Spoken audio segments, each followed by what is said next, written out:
Good morning, traders. Welcome to StockCast. My name is Todd Derby, and I will be your host today. It is Monday, August 8th, and we are in the great melt-up still. Futures are up 180 some points. Let me take a look at SPY here real quick. SPY is opening up right now. It's 215, 217 up, and we are still climbing the chart. So it's interesting to watch everything going on in the market, everything going on in our economy.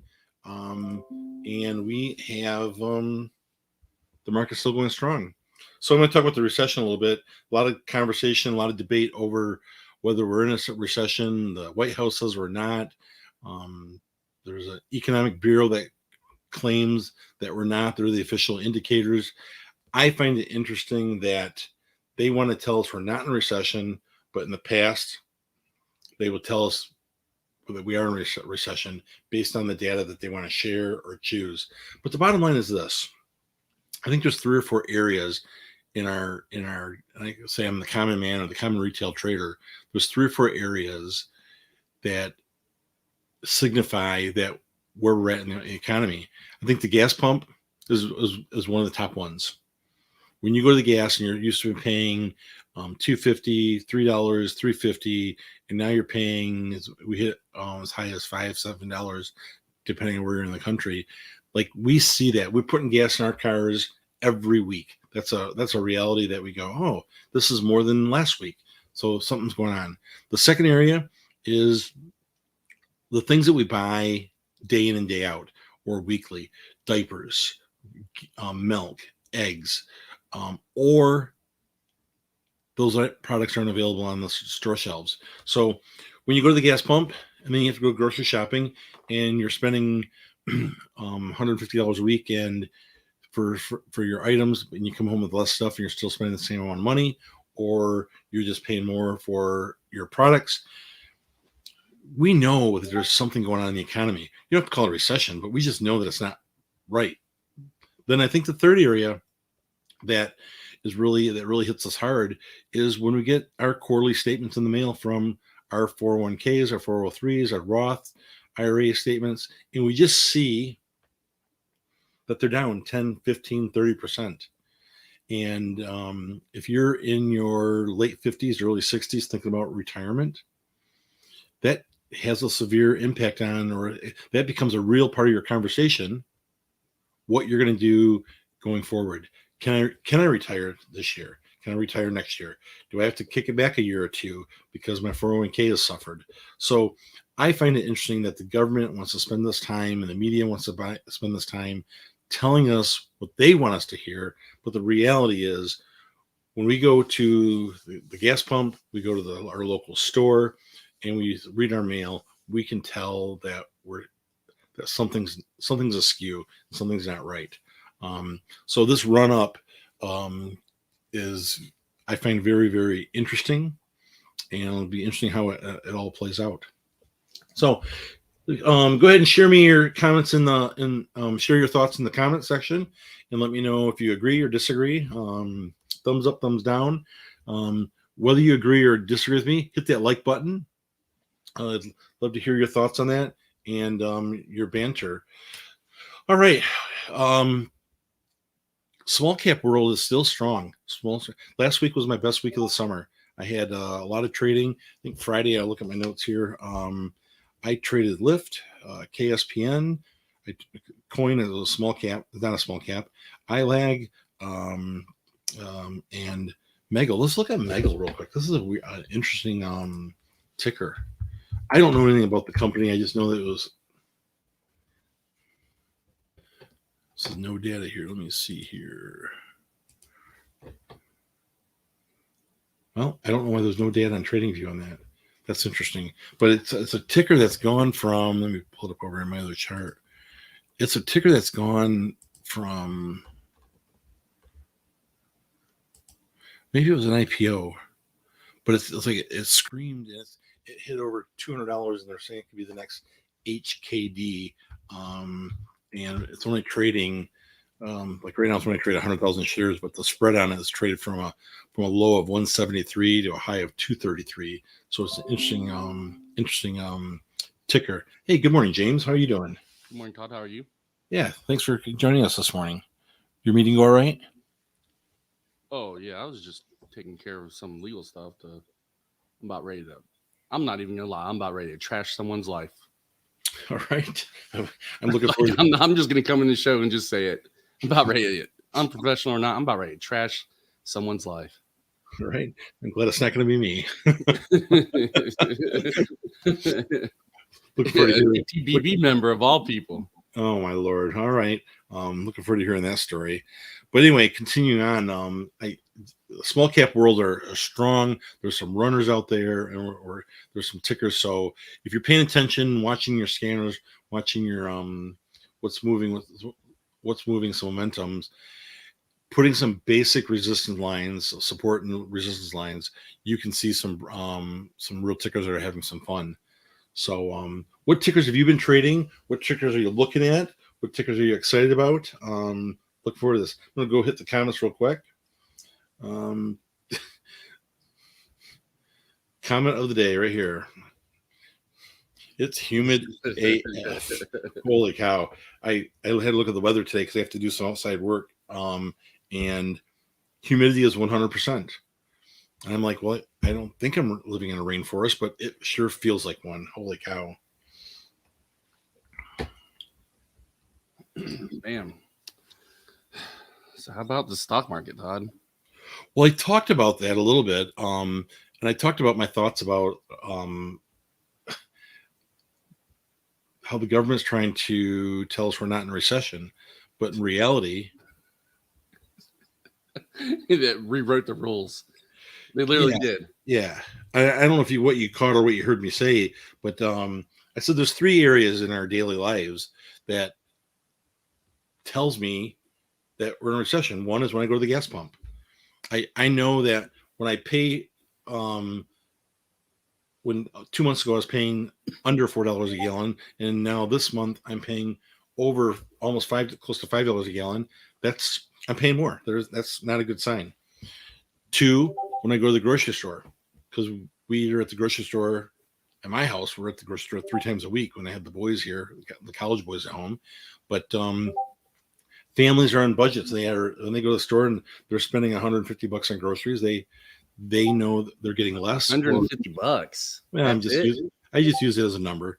Shit, I was gonna say, man, you can spend $150 at the grocery store in the checkout line just buying the candy and shit right there.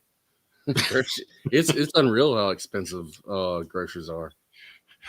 So yesterday I stopped at a gas station, get gas, and I bought some M&Ms and I bought a tea. And the guy is like, that'll be like $5.78.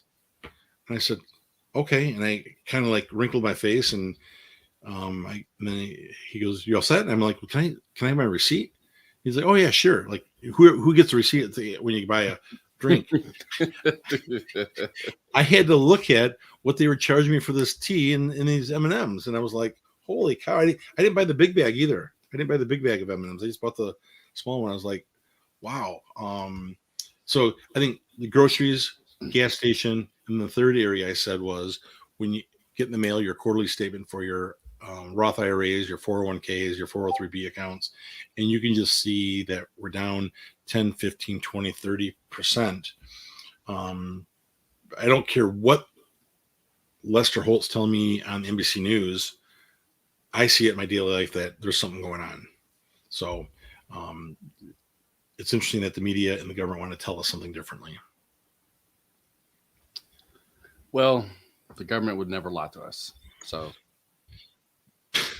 I'm from the government. I'm here to help you. Yeah. That's apparently what they're doing, passing all those bills. I'm here to help. And man, like literally, like let's combat inflation and a possible. Man, see, they done got in my mind. I almost said a possible recession. No, it is a recession.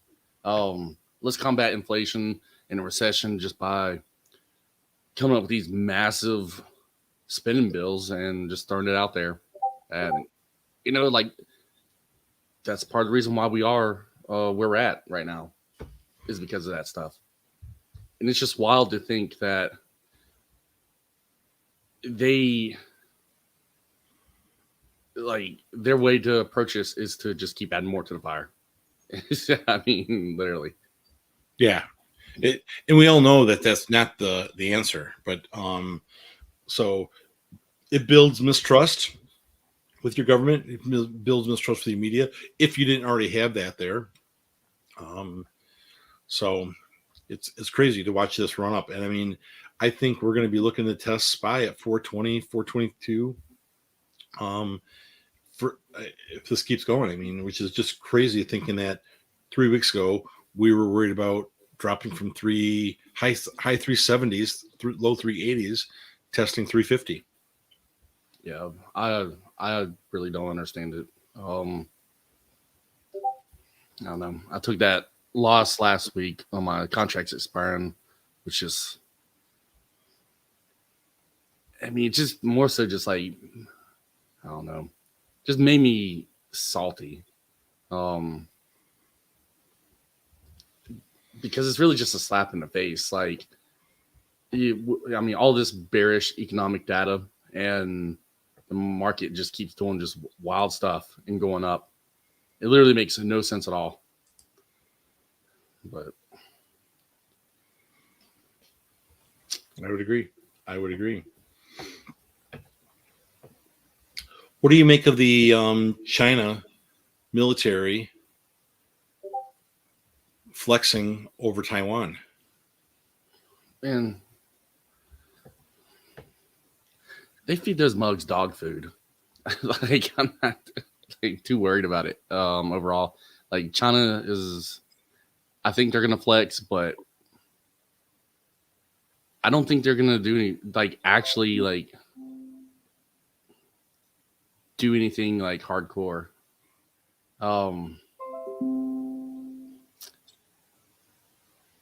It's so hard to really, especially just in a brief moment, to dissect and try to pick apart, or at least with how I think, try to pick apart like what China would do, just because I tend to think over analyze a lot of shit. But I don't know. I don't really think China's going to do anything.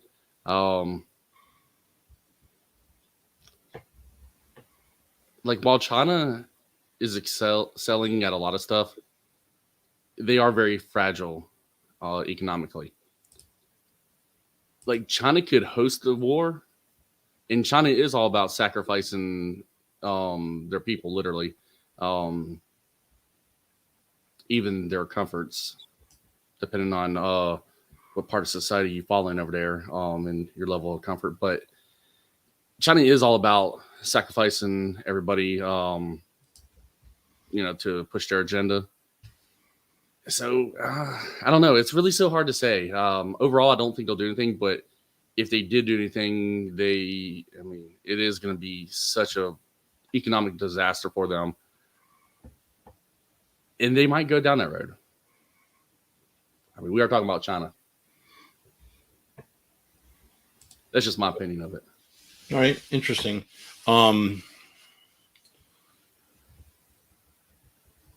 Looking at the rest of the comments here on the chart here, I didn't realize that NVIDIA was doing an earnings report pre-market this morning, and they had almost like a 15-16 point drop with those earnings. They were not good. Yeah, well, the SPY just had about 15 minutes ago had a big fat candle. Yeah, it did have a big fat candle. It needs 3 or 4 more of those, doesn't it? Yeah, needs about 10 more. So your options expired. Are you back in? Do you reload or No, I'm not back in yet. Like, honestly, just because, like I said, my options expiring on Friday. Just kind of salty over. I might not even trade today. So I don't know. We'll just see. That trade with my options expiring on Friday, like, man, it was such a long drawn out, like, bleeding loss. And like, I didn't get it was a shitty loss, but I didn't get turned upside down on it. Like, it didn't wreck me. I mean, it wasn't even close. I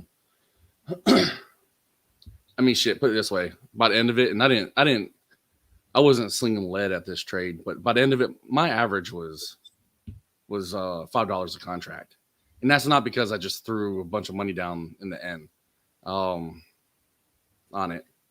It was just the times that I averaged in. But I mean, it was a loss, and I don't know. It's just the way it all happened. So I'm gonna hold off today. At least I'm trading. I'm still have my SPY shares. Yeah, if I had shares being short, I wouldn't care. Yeah, I'm upside down. My average is 397, so I'm down. It's a nice red line item in my position, but I'm not overly worried because I think there's going to be something. I still think we're going to see something where we're going to dip under 400 still. Oh, I think we're going to run way under 400.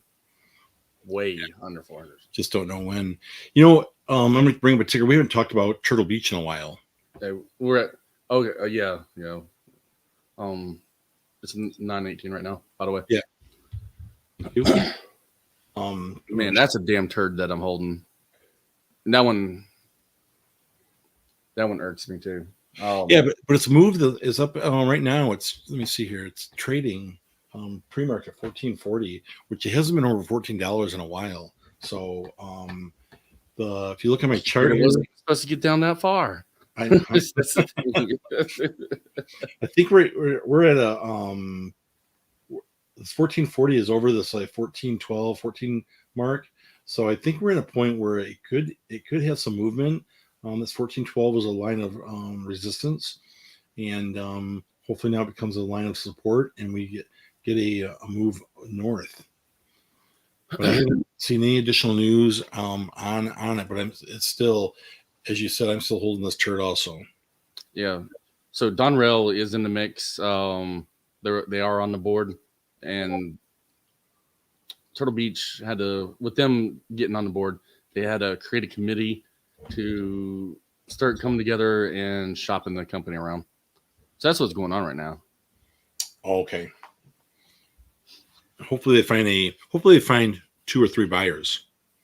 Oh yeah, that'd be nice. Get some excitement going. So, all right, we are under 10 minutes, and I don't have much more for you guys today.